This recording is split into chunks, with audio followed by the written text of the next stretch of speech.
अस्सलाम वालेकुम my YouTube family, क्या हाल है। उम्मीद करती हूँ कि आप सब खैर खैरियत से होंगे। ये छोटा सा व्लॉग डाल रही हूँ, जो न्यू सब्सक्राइबर आए हैं ना, उनको अपना कमरा दिखा रही हूँ कि यह है मेरा छोटा सा कमरा।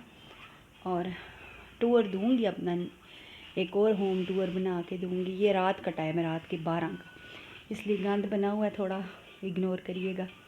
वैसे दिल किया है कि अपने यूट्यूबरों को, सब्सक्राइबरों को छोटा सा व्लॉग कमरा दिखा दूँ अपना व्लॉग डाल के। ये है तो यहाँ से ये देखिए, ये बाहर का दरवाज़ा से इनका, ये सीढ़ियाँ नीचे जाती हैं और ये पैना फ्लक्स लगा के इसको कमरा बना दिया है हमने।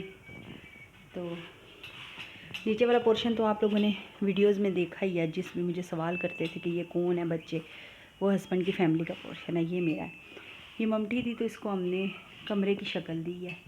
यहाँ मैं रहती हूँ, तो मैं बहुत खुश हूँ, बहुत खुश हूँ। यकीन करें, खुशी की वजह से मुझे समझ ही नहीं आ रही। मैं अल्लाह का शुक्र अदा कर के अभी तक कर रही हूँ और करती रहूँगी सारी ज़िंदगी इंशाल्लाह। और आप लोगों के लिए दुआएं इतनी निकलनी है ना, आप सोच नहीं सकते हो। ये बस मैंने छोटा सा व्लॉग आप लोगों के लिए अपना कमरा डाला है।